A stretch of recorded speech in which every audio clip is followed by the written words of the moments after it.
In this video, we built on the ideas that we discussed in the last video. We'll define a Riemann sum, talk about that, how that's different from the finite sums that we looked at in the last video, and then talk about the geometric interpretation of the integral. So here's the definition of a Riemann sum. So let's say we have some function f, and it's just defined on the interval from a to b. So it doesn't even have to be continuous anymore. It just has to be defined. And we want delta to be a partition of that interval from a to b given by this. So we start at x equals a, we end at x equals b, and all of the x values increase. X sub 1 is greater than a, x sub 2 is greater than x sub 1, x sub 3 is greater than x sub 2, and we go all the way to x sub n. So we're going to see something that looks just roughly like this.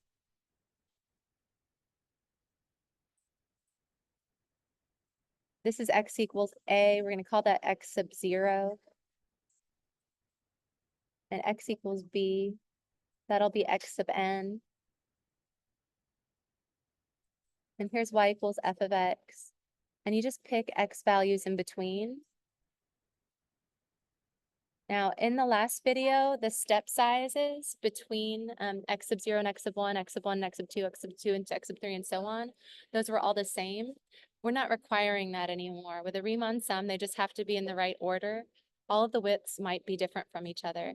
So here, instead of using delta x as the width, we're going to call this delta x sub I because in general, the width from x sub 1 to x sub 2 is not the same as the width from x sub 2 to x sub 3.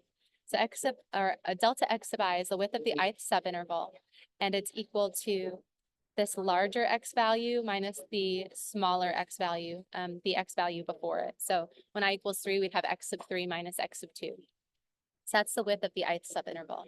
Now, if x sub I star is any point in that interval, and it could, we tend to use the left endpoint, the right endpoint, or the midpoint, but it can actually be any point, then this sum as I goes from 1 to n of f evaluated at x sub I star times delta x sub I is called the Riemann sum of f for that particular partition delta.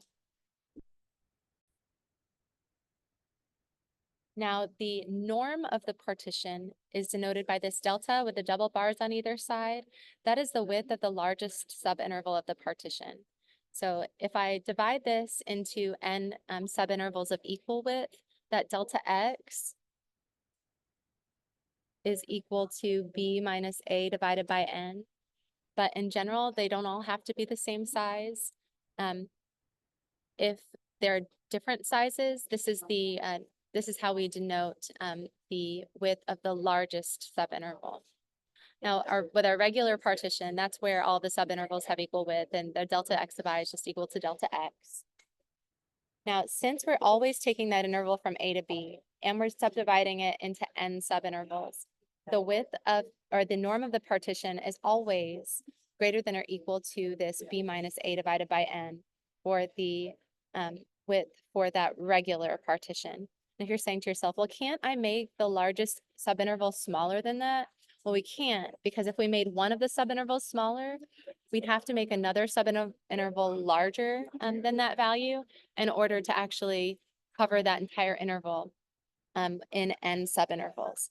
So the norm of the partition is always greater than or equal to this value. Now, if we want to, we can rearrange this inequality. N is a positive number. The norm of the partition is a positive number.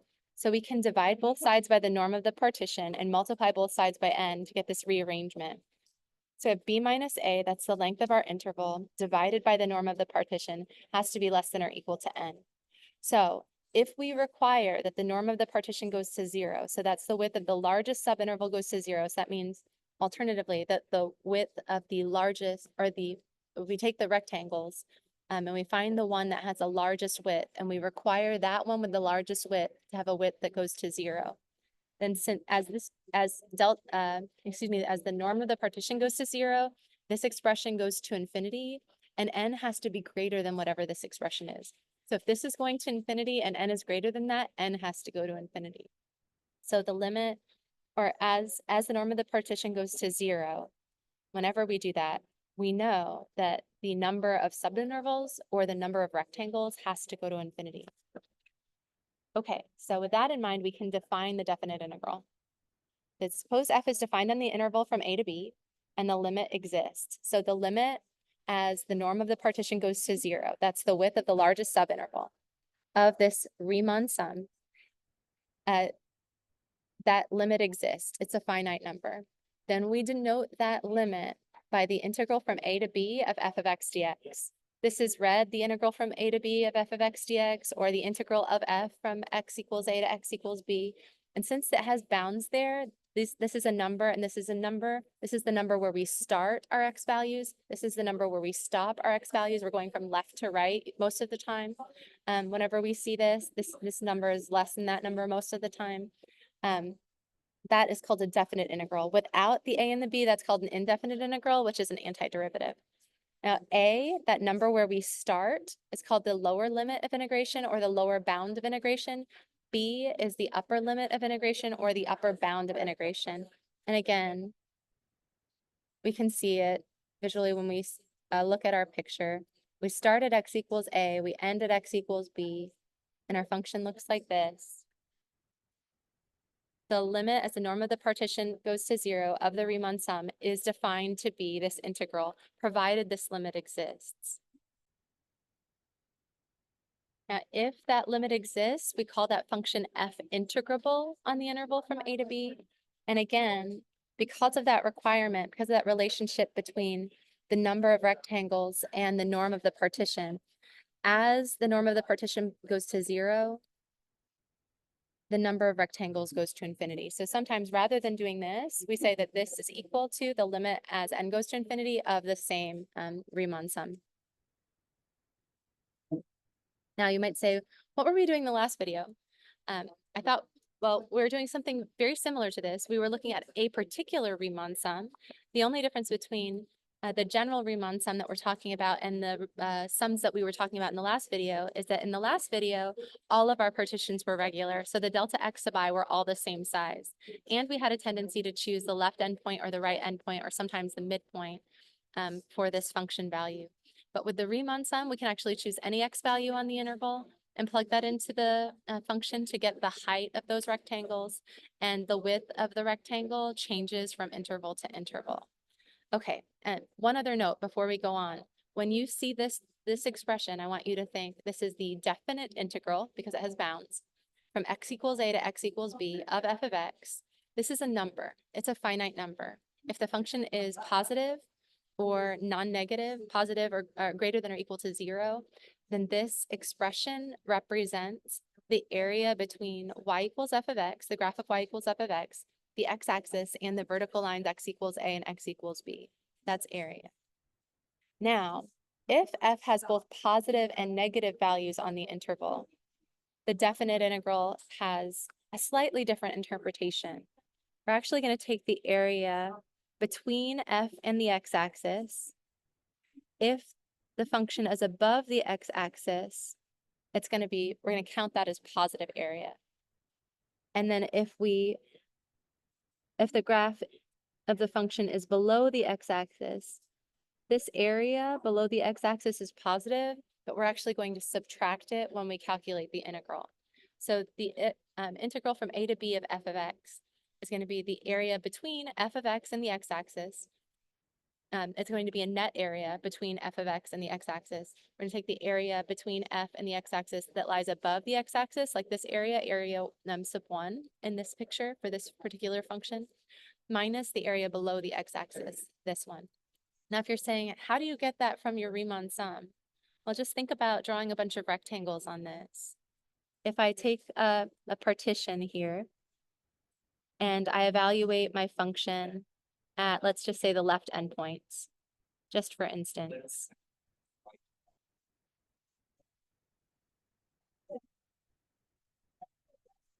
The approximation of the integral that we're going to get is this area plus this area plus this area. Our function values are all positive. So this is a positive number times a positive number. It's going to give us an area. But down here, when our function value is negative, let's say our function value is -2, we're going to get -2 times delta x.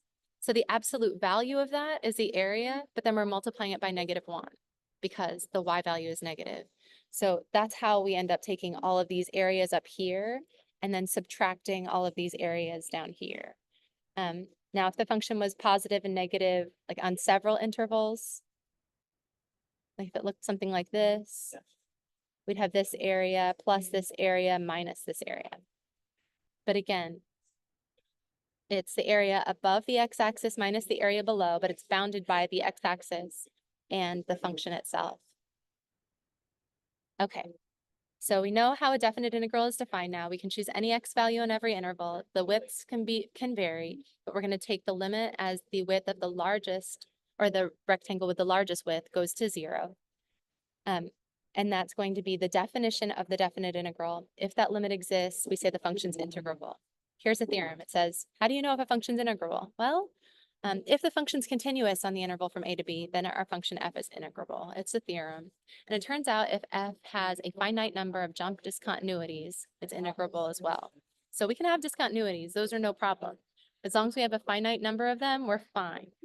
But they can only be jump discontinuities. So we can't have infinite discontinuities or oscillating discontinuities. They just have to be jump. When I say that they're jump discontinuities, I mean we're going to get a different limit from the left and the right for each discontinuity, potentially. And I guess we could also have removable discontinuities where the function, a finite number of removable discontinuities as well, where the function is undefined, but the limit exists and limit is the same on both sides. Okay, so now we know how to interpret this as sort of a net area. And we know how this is technically defined. Whenever you see this, for right now, I want you to think of this in terms of that net area concept. Here's an example. It says, here's our graph. We've got y equals f of x. It's shown below. Use the graph and the geometric formulas to find, and geometric formulas to find the value of each integral. We're going to learn a relationship between that antiderivative function of f and this area problem when we learn the fundamental theorem of calculus. But right now, we're just going to think in terms of geometry. We're going to think in terms of interpretation. And we're going to say, if this is our function f, what is the value of, let's say, the integral from -6 to -2 of the function? Well, if I look at the interval from -6 to -2, I see that I've got a rectangle there. That area that we're interested in is just this rectangular area. So it's relatively easy to find. We know that the area of a rectangle is length times width. The length is -2 minus 6, or minus -6, which is a -2 plus 6 or 4. And then the height is the function value there, which is 3. So that area is 12. Now, if I want the area, or if I want the integral from -6 to -1 of f of x, what I'm going to do is I'm going to look at the area between the function and the x-axis on the interval from x equals -6 to x equals -1.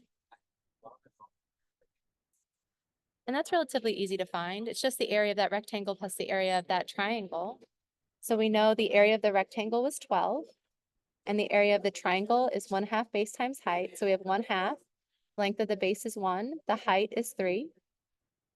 So you've got 12 plus 3/2, or 12 plus 1.5, which is 13.5. That is that area. Now, what if you're asked for the integral from -2 to 0 of f of x? Well, you start at -2 and you go to 0. Now, you might be tempted to think it's going to be twice the area of that triangle at the top, right? But it's not. It's going to be the area of this triangle minus the area of that triangle. And since they're basically the same triangle, just this one is flipped upside down, I think the value of the integral is actually going to be 0. The integral from -2 to -1 is the area of this triangle. So it's going to be 1/2 base times height, or 1/2 3 times 1, which is 3/2, or 1.5. And this also has an area of 1/2, or 1.5, because it's 1/2 base times height. The base is 1, the height is 3, but since it's below the x-axis, we're going to subtract it. So we end up with 3/2 minus 3/2, which is 0 on that interval. And if somebody asked me, well, what's the integral from -6 to 0 of f of x? Well, it's going to be the area of that rectangle plus the area of that triangle minus the area of that triangle. Since those two cancel out, we just end up with the area of the rectangle, which is 12. Okay. Now I want to show you some other properties before we go back to this picture. Here's some properties of integrals. So let's say f of a exists. So you've got a function, it's well defined at a. If you take the integral from a to a of f of x, you're trying to find area, right? Start at x equals a and end at x equals a. There's not any area there. You're not going to find anything that way. So you're going to get 0 there. So if we start, if our lower and upper bounds are the same value, we're going to get 0, provided that the function actually exists there. Now this is a little sort of wonky. I kind of don't like this. We'll just talk about why this is true after we learn the fundamental theorem of calculus. We'll come up with an algebraic reason for why this is true. But every integral that we're going to look at least for right now, is going to have b greater than a. But it would be fine to have a greater than b. That's totally fine. This is a definition just for right now. The integral from a to b of f of x is the opposite of the integral from b to a of f of x. So if I'm looking at the integral from 0 to 5, so x starts at 0 and ends at 5. I could write this as the integral from 5 to 0 if I multiply by -1, and it turns out you're going to get the same value. Now, here's another property. It says if f is integrable on 3 closed intervals defined by a, b, and c, then the integral from a to b of f of x is equal to the integral from a to c of f of x plus the integral from c to b. I think that's relatively easy to understand. The integral from a to b of f of x is this area under the curve. Now, if c is in between a and b, this equation just says, if I evaluate the integral from a to c, I'm going to get this area, right? And if I also evaluate the integral from c to b, I'm going to get this area. If I take this area and I add it to this area, I'm going to get the larger area. Now, I've chosen c so that c lies between a and b, but this actually holds whether c lies between a and b or not. Like the c could have been on this side, and we would have been able to draw a similar picture. It doesn't matter where c is relative to everything else, but I think if we put c in the middle, it's easier to see. We're just saying this area plus this area is this larger area, because the integral from a to c gives us this area. The integral from c to b gives us this area, and the integral from a to b is the area of the whole thing. Okay, now, this says if f and g are integrable on the interval from a to b and k is just some constant, if you take the function and you multiply it by a constant, that's just going to make all of your rectangles k times taller. So if all of your rectangles are k times taller than they used to be, well, your height is just k times the original height. So we can take those original areas and we can factor out that k. We can multiply by that k. So if you see a k or a constant multiplying your function, you can always factor that out. And if you have a sum of two functions here, the integral from a to b of f of x plus g of x, you can just take the integral from a to b of f. That's going to give you some y values. And then you can add the integral from that's going to give you the area of a region.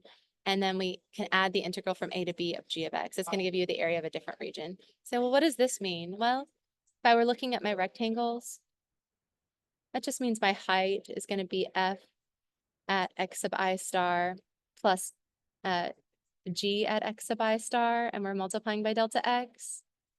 So this times delta x. If I distribute that delta x, I get the area for this for the rectangle for this function, and then I get the area of the rectangle for this function. So I'm just finding those areas separately here and here, or I can make the height the sum of those two functions. Either one is fine. So with that in mind, let's go back to this picture. Let's say someone asks you to find the integral from, let's say, 0 to 3 of f of x dx. First of all, the integral from 0 to 3 of f of x involves an area between the function and the x-axis that lies entirely below the x-axis. Since that function is negative on the interval from 0 to 3, I know my answer is negative. Now it's going to be the negative of the area of that region. From my picture, it looks like that is 1/4 of a circle. That's a circular sector. So I'm just going to have 1/4 of the area of that circle.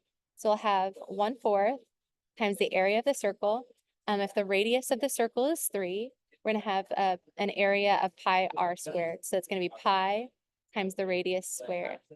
So we get -9 divided by 4 times pi, or -2.25 pi. That is the value of the integral from 0 to 3. Now, if I said, okay, let's evaluate the integral from 0 to 3 of 5 times f of x. Even if I don't know the formula, I can factor that 5 out and multiply by the integral from 0 to 3 of f of x. So that's going to be 5 times -2.25 times pi. This is going to be -10 plus -1.25, so a -11.25 times pi is the value of 5 times that, because I'm using that constant multiple rule. If I made this 5 times as tall, so my y values would be 5 times as large as what they are here, this y value would be -15 rather than -3. Well, it's just the same as if I factored that out, found the area of that circular sector, multiplied by -1 because it's below the x-axis, and then multiplied by 5. That's totally legal. Now, this area here, we might be able to find that as well. Let's say this is x equals 3, and I'm on the interval from 3 to 8. So let's say I've got the integral from 3 to 8 of f of x. Again, that's just the area of a rectangle. 1/2 base times height, so we're gonna have 1/2. The length of the base is 5. The height is also 5. So we get 25 divided by 5, or excuse me, 25 divided by 2, which is 12.5 square units. Square units for the area, but the value of the integral is just a number, and that number is 12.5. Now, with all of these numbers, all of these calculations that we've done, we can calculate the integral from -6 to 8 of this function if we want to, by just adding some areas together and subtracting some areas where appropriate. Now, this area we know was 12. This area was 1.5. This area was also 1.5. This area was 2.25. And then this area was 12.5. So when or 2.25 pi, sorry. So when I am trying to find the total area under the curve from x equals -6 to x equals 8, I'm going to take the area above the x-axis. So that's 12 plus 1.5 plus 12.5. So we get that 24.5 plus the 1.5. I'm just going to write the 24.5 down, minus this 1.5 plus the, or minus the 1.5 from here, and minus the 2.25 pi from there. Since this 1.5 and that 1.5 cancel, I'm just not going to worry about the 1.5s. I'm going to say this 12 plus this 12.5 is 24.5, and then we're going to subtract 2.25 pi. 24.5 minus 2.25 pi is actually the value of this integral. And if I multiplied this by 3, I just have this answer times 3. Or if I said, what is the value of this integral now? Let's do one more example. What's the value of the integral from -6 to 8 of f of x plus 2?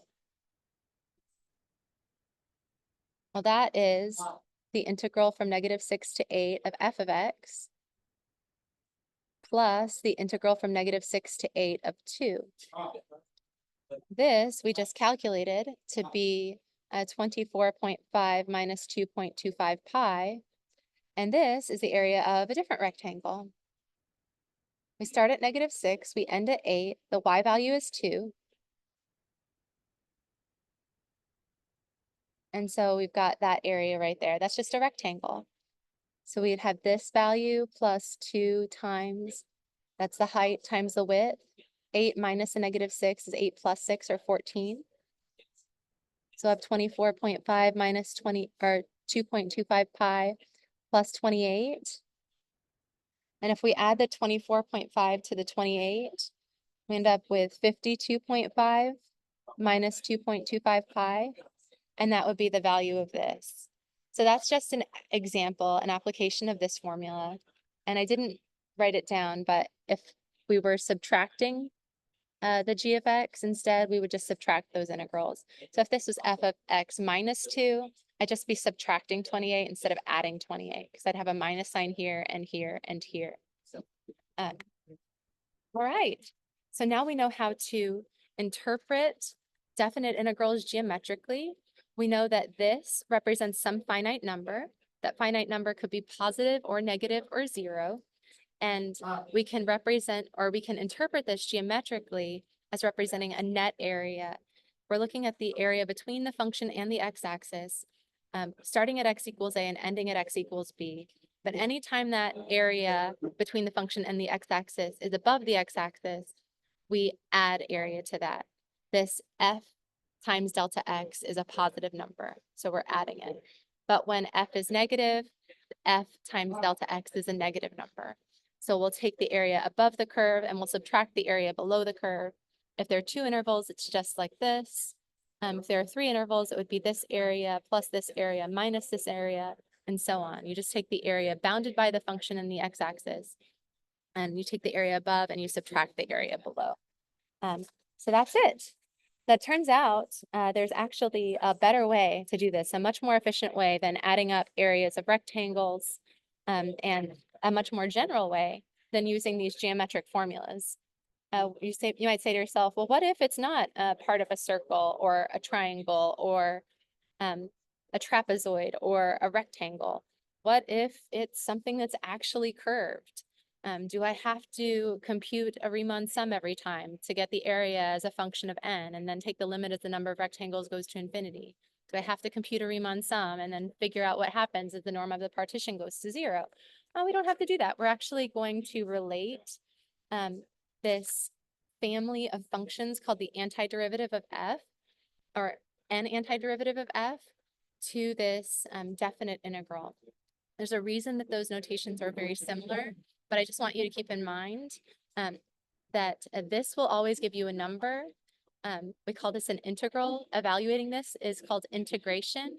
And when we evaluate something like this, we're actually finding a family of functions. If we take the derivative of those functions, we always get f of x back. That's called taking an antiderivative. This, the process of evaluating an integral like this is called antidifferentiation. The process of evaluating an integral like this is called integration. Integration and antidifferentiation are not the same thing, but they're very closely related. And we're going to talk about how those are closely related when we discuss the fundamental theorem of calculus.